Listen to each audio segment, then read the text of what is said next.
Hi everyone, welcome back to my channel study with Ashish. जैसा कि आप सभी लोग जानते हैं, बिहार शिक्षक भर्ती में सेकेंड फेज़ के फॉर्म का फिलअप हो रहा है, रजिस्ट्रेशन किया जा रहा है। उसकी आज अंतिम तारीख है और अंतिम तारीख के ही दिन माननीय अध्यक्ष महोदय का, बीपीएससी चेयरमैन साहब का एक ट्वीट आता है जिसमें कुछ करेक्शन या कुछ सही चीज़ों का या कुछ कन्फ्यूज़न को दूर करने का प्रयास किया गया है। और इससे कितने लाखों कैंडिडेट्स का नुकसान होने वाला है या हज़ारों कैंडिडेट का नुकसान होने वाला है, ये आपको आगे आने वाले वीडियो में पता चलेगा। तो चलिए, अभी तक आपने मेरे चैनल को सब्सक्राइब नहीं किया तो सब्सक्राइब कर लीजिए, वीडियो को लाइक करिए, शेयर करिए, कमेंट करिए। और इसी वीडियो में हम बात करेंगे कि पीआरटी में जो वैकेंसी आई उसका फॉर्म कब से फिलअप होगा। तो अब सबसे पहले हम पढ़ लेते हैं कि माननीय अध्यक्ष महोदय ने क्या ट्वीट किया और उसका मतलब क्या है, और आपने अगर वो गलती की है तो वो उसमें सुधार किस प्रकार से होगा। तो जो ट्वीट आया है उसमें कहा गया है, there seems to be unnecessary confusion in a selecting estate 1 or 2 other subject। इसी के साथ लिखा है, obviously a candidate can apply only in a select in which he has cleared estate। This selection of subject cannot be based on a age relaxation। Similarly other meant other subject only। मतलब एक option मिला था, इसका हिंदी में बता देता हूँ मैं आपको, मतलब फिर इसके बाद आप देखिए क्या होता है। एसटीईटी मतलब एस्टेट जो है 1 या 2 अन्य विषय का चयन करने में अनावश्यक भ्रम प्रतीत होता है। जाहिर है कि अभ्यर्थी केवल उसी विषय में आवेदन कर सकता है जिसमें उसने एसटीईटी उत्तीर्ण किया हो। विषय का चयन आयु में छूट के आधार पर नहीं किया जा सकता। इसी प्रकार अन्य का अर्थ अन्य विषय ही था। मतलब अब कैंडिडेट्स जो थे वो इतने कंफ्यूज हो गए थे कि उनको पता चला था। अब मैं आपको ये पहले दिखा देता हूँ, फिर इस पर डिस्कशन करता हूँ। देखिए यहाँ पर ऑप्शन दिख रहा होगा आपको, लास्ट वाले में अन्य ऑप्शन दिख रहा होगा और सब में रिलैक्सेशन वाली बात हो रही होगी। तो सभी कैंडिडेट्स ने ये लास्ट ऑप्शन के साथ गए क्योंकि उन सभी लोगों को लगा कि ये एज रिलैक्सेशन वालों के लिए स्पेशल से कुछ निकाला हुआ है। लेकिन ये कन्फ्यूज़न अंतिम दिन में सही करना कहाँ तक उचित है, ये समझ नहीं आई बात, क्योंकि माननीय अध्यक्ष महोदय जानते हैं कि ये बिहार शिक्षक भर्ती का एग्ज़ाम है, कोई आईटी कंप्यूटर का एग्ज़ाम नहीं हो रहा कि कैंडिडेट्स इतनी छोटी छोटी बारीकों को पकड़ लें और उसको भर दें। ये फॉर्म जो फिलअप कराया जा रहा है ये लोक सेवा आयोग द्वारा कराया जा रहा है, और किसी भी भारत के किसी भी पेपर में अगर फॉर्म फिलअप कराया जाता है तो उसमें एक ना एक बार एडिट करने का मौका ज़रूर मिलता है। तो इससे क्या होगा कि जो ये अन्य विषय था, सभी कैंडिडेट्स ने अन्य चुना। हम लोग को भी यही लगा कि ये एज रिलैक्सेशन है और हम सभी लोगों ने यही बताया कि आप अन्य विषय के साथ जाइए क्योंकि उसमें एज रिलैक्सेशन दिया हुआ है।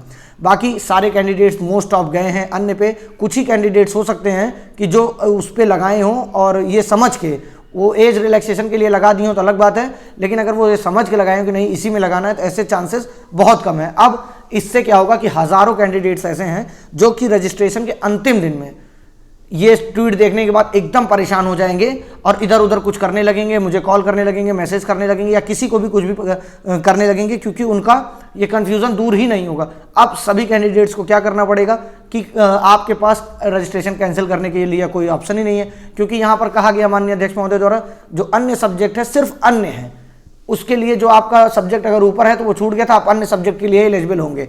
इसलिए माननीय अध्यक्ष महोदय से निवेदन है और आप सभी से भी निवेदन है कि सभी लोग एक बार प्रयास करिए। हमने प्रयास कर दिया है, आप सभी भी प्रयास करिए कि फॉर्म में एडिट करने का मौका मिले और फॉर्म की रजिस्ट्रेशन डेट को 1-2 दिन और बढ़ाया जाए, क्योंकि इतनी कन्फ्यूजन है कैंडिडेट्स को कि वो फॉर्म ही नहीं फिलअप कर पा रहे हैं। कोई कितना भी बता दे लेकिन एग्जैक्ट सही फॉर्म किस तरह फिल करना है ये नहीं हो पा रहा है। आज ये जो कन्फ्यूजन दूर हुई है, ये माननीय अध्यक्ष महोदय ने कहा ये अननेसेसरी है, मतलब एज के साथ विषय को जोड़ना, लेकिन इतनी बड़ी समझदारी कैंडिडेट्स नहीं दिखा सकते हैं क्योंकि ये फॉर्म आपने फिलअप किया है तो ये आपको लगता होगा कि आसान है।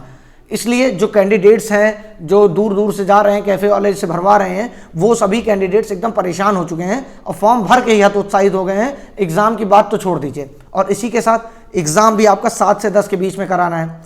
14 तारीख को आप अपडेट करते हैं कि अन्य विषय अन्य वाला होगा, और इससे कितने कैंडिडेट्स अपनी तैयारी किस प्रकार से कर पाएंगे ये तो एकदम समझ के बाहर है इस बार, क्योंकि आप एक भी ऑप्शन नहीं दे रहे हैं। फर्स्ट फेज में इतना एडिट का ऑप्शन मिल गया, वैसे फॉर्म में एडिट का ऑप्शन नहीं मिला था, वो डॉक्यूमेंट अपलोड करने के लिए मिला था, लेकिन इस प्रकार की गलती इसमें किसी इस प्रकार का आया भी नहीं था फॉर्म कि एज रिलैक्सेशन वाला दिया गया हो। जो स्टेट वाले थे स्टेट लगा के डायरेक्ट अपना सब्जेक्ट चुन के आगे बढ़ जा रहे थे, लेकिन इसमें जो आपने एज रिलैक्सेशन की बात की और उसको अगर यही चीज़ आपने फॉर्म के साथ साथ एक नोटिफिकेशन बड़ा निकालते, सब कुछ उसमें क्लियर पॉइंट टू पॉइंट कर देते, तो ज़्यादा से ज़्यादा 2-3 पेज पे पूरा फॉर्म का पॉइंट टू पॉइंट क्लेरिफिकेशन हो जाता और कोई भी कंफ्यूजन ना होती। अब जो कैंडिडेट्स 1500, 2-2 हज़ार, 3-3 हज़ार रुपये खर्च कर चुके हैं, अब उनको कैंसिल करने के सिवा कोई ऑप्शन नहीं है, क्योंकि आपने कहा है कि फॉर्म ही रिजेक्ट कर देंगे आगे चल के। तो माननीय अध्यक्ष महोदय से निवेदन और आप सभी का ये काम है, इस वीडियो को इतना लाइक, शेयर और सब्सक्राइब शेयर करिए ज़्यादा से ज़्यादा, जिससे वो सब कमेंट करके बताइए कि आपने क्या किया है। और शेयर करेंगे तो माननीय अध्यक्ष महोदय तक अगर पहुंचती है बात, तो हो सकता है कि हमें एक आध दिन में कुछ ना कुछ इसके लिए नोटिफिकेशन देखने को मिल जाए, जैसे पिछले में देखने को मिला गया। और इसी के साथ साथ अब जो भी कैंडिडेट हैं वो बहुत ज़्यादा हतोत्साहित ना हो, अगर नहीं आता है कोई नोटिफिकेशन तो आपके पास अब कोई रास्ता नहीं है, आपको भरना ही पड़ेगा फॉर्म। और ये बहुत ही समस्या का विषय है, इससे ज़्यादा कुछ कहा नहीं जा सकता। तो माननीय अध्यक्ष महोदय से खाली एक ही निवेदन है कि एक बार कैंडिडेट्स को फॉर्म में एडिटिंग का मौका दिया जाए, जिससे वो अपनी जो गलती किए हैं वो सुधार सकें। और ऐसे हज़ारों की संख्या में है, 2-4 की बात होती तो यहाँ पर वीडियो ही न लाया जाता। ऐसे हज़ारों क्या लाखों की संख्या में कैंडिडेट्स पहुँच गए होंगे जो इस तरह का ऑप्शन चुने होंगे। इसी के साथ पीआरटी की जो वैकेंसी आई है उसमें पहले बताया गया था नोट में कि जो अनारक्षित सीटें हैं वो दिव्यांग से संबंधित है, लेकिन ऐसा कुछ भी नहीं है। कल उसको विलोपित कर दिया गया उस शब्द को। अब जो अन्य की सीटें हैं उस पर सभी लोग फॉर्म भर सकते हैं। और एक चीज़ अभी नहीं समझ में आई कि एक बार 6 to 8 का रजिस्ट्रेशन जो कैंडिडेट कर दिए हैं, मोस्ट ऑफ कैंडिडेट जो 6 to 8 में फिल कर रहे हैं वो 1 से 5 में भी एलिजिबल होंगे।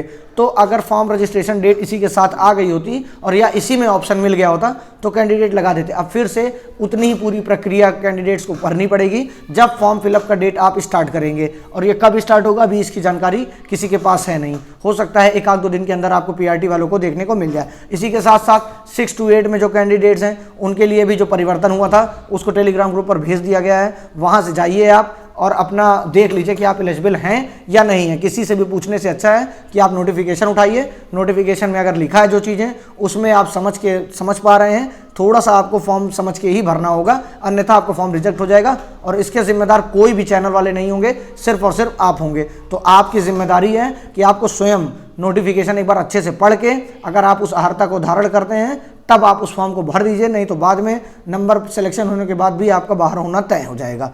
इसी के साथ अगर आपके पास समय नहीं मिल पा रहा है और सब्जेक्ट और जीएस दोनों पर आपको फोकस करना है, क्योंकि आप जान रहे हैं अगर आप सब्जेक्ट पे ही लगातार फोकस करेंगे तो 40 नंबर जीएस पूरा डूब जाएगा, और अगर आप सिर्फ जीएस में डूबेंगे तो आपका 80 नंबर उधर छूट जाएगा। इसलिए सब्जेक्ट पर फोकस करते रहिए दबा के। और जीएस के लिए हमारे चैनल द्वारा एक पेड क्विज चलाया जा रहा है, जिसके लिए आपको हम व्हाट्सएप नंबर कमेंट में दिया गया होगा, डिस्क्रिप्शन पे दिया गया होगा, वहाँ से उस पर मैसेज करके आप उस पेड ग्रुप में जुड़ सकते हैं। वहाँ पर डेली जीएस पेड क्विज में 50 क्वेश्चंस कराए जा रहे हैं। एग्जाम तक आपको 3 से 3,500 क्वेश्चन कराने की जिम्मेदारी है, जिसमें करंट अफेयर्स भी आएंगे, जीएस का पूरा पोर्शन आएगा, जीके आएगा, और इसी के साथ मैथ्स रीजनिंग के भी क्वेश्चंस रहेंगे। ये टेलीग्राम पर होने वाली एक पेड क्विज है जो कि क्वेश्चन और आंसर के रूप में आपको डेली 50 क्वेश्चन और उसके 5 ऑप्शन और उसके करेक्ट आंसर के फॉर्म में मिलेगा। इसके लिए आप टेलीग्राम पर अपना नंबर टेलीग्राम में बनाकर व्हाट्सएप पर मुझे मैसेज करके आप उसमें ऐड हो सकते हैं।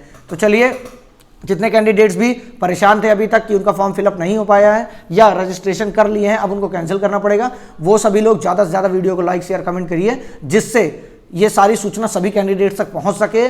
और जो कैंडिडेट्स पहुंचाएंगे वो माननीय अध्यक्ष महोदय तक भी पहुंचे, बात सारी हमारी जो हमारी बातें हैं वो अध्यक्ष महोदय तक पहुंचे कि बहुत सारे कैंडिडेट्स परेशान हैं। अगर आप लोग नहीं कमेंट्स करके अपनी परेशानी बताएंगे तो उनको लगेगा कि ये 200-400 बच्चों के कैंडिडेट्स की परेशानी है, उससे उनके ऊपर फर्क नहीं पड़ेगा। तो चलिए, माननीय अध्यक्ष महोदय से विनम्र निवेदन है कि कैंडिडेट्स को एक बार एडिट का मौका दिया जाए। आपकी क्या राय है कॉमेंट सेक्शन में बता सकते हैं। Thank you so much.